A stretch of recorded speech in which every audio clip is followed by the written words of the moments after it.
কোথায় কোথায় ভোট হয়েছিল? কোচবিহার, দার্জিলিং, জলপাইগুড়ি, আলিপুরদুয়ার, রায়গঞ্জ, বালুরঘাট, মালদা উত্তর, মালদা দক্ষিণ এবং জঙ্গিপুর, মুর্শিদাবাদ। এই 10টি আসনের রেজাল্ট আসছে। বুথ ফেরত সমীক্ষা কি হতে পারে? পশ্চিমবঙ্গের প্রথম 3 ফেজের 10টি আসনের মধ্যে তৃণমূল কংগ্রেস পেতে পারে 3 থেকে 6টি আসন, বিজেপি পেতে পারে 6 থেকে 9টি আসন।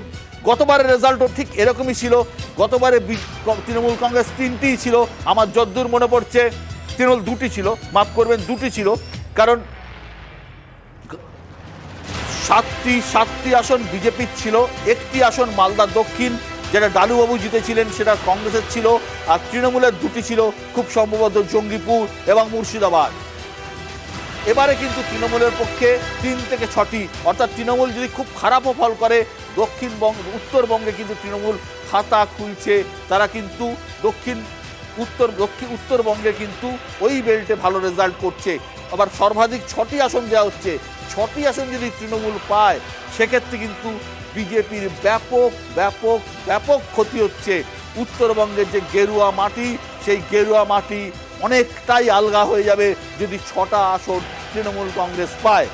এবং আমরা যদি টোটালটা একবার দেখে নিই, ফার্স্ট 3 ফেজে 180টা আসনের বুথ ফেরত সমীক্ষা আমরা দেখাচ্ছি। আমরা ধরে নিচ্ছি যে তৃণমূল এবং এই তৃণমূলকে আমরা এই জায়গায় রাখছি, তাহলে আমরা দেখতে পাচ্ছি বিজেপি 87 থেকে 92, কংগ্রেস জোট অর্থাৎ ইন্ডিয়া জোট 71 থেকে 76, আদার্স 17 থেকে 22। আমি আসছি। হ্যাঁ, সেটা হচ্ছে আমরা আদার্সের মধ্যে কেরালাতে কিন্তু সিপিএম কে দেখিয়েছি। CPM is very much part of India জোট। সুতরাং তা যদি হয় তাহলে এখানে আলাদা, তার মধ্যে ওই 17 থেকে 22 আমি জানতে চাইছি। শিবাজিদা যেহেতু এই গ্রাফিক্স তো চেঞ্জ করা সব যায় না, যেহেতু আমাদের ওখানের লড়াইটা কিন্তু সিপিএম এর সাথে কংগ্রেসের ছিল বা সিপিএম এর সাথে কংগ্রেসের ছিল, সেহেতু আলাদা আলাদা হিসাবটা এসছে। কিন্তু এটা আমরা ধরে নেব পরবর্তীকালে, পরে যখন আমরা আরো আপডেট করব তখন ধরে নেব ওভারঅল একটা সেই 2 থেকে 3 বা 3 থেকে 4 যেটি দেখানো হয়েছে কেরালে সেটা পড়বে। একটাই আমার খালি বক্তব্য আছে এখানে, যে এন্টায়ার জায়গাতে যদি আমি দেখছি 6 থেকে একটা দেখি 3 থেকে 6, আরেকটা হচ্ছে 6 থেকে 9। আমাদের পশ্চিমবঙ্গের কথা বলছি।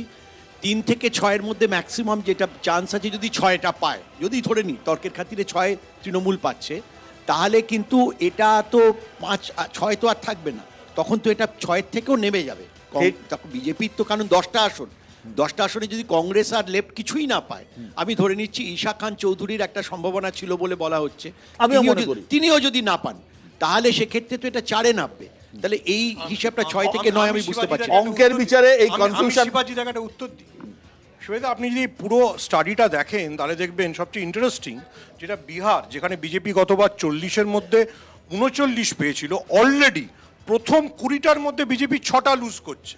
যদি হিন্দি হার্টল্যান্ডে বিজেপি এই পরিমাণ লুজ করে তাহলে বিজেপি কে কর্ণাটকে এইটা গেইন করতে পারে না। আমি এটা খুবই একটা তো পোলের একটা মিনিমাম একটা স্ট্যান্ডার্ড থাকে, তাই না?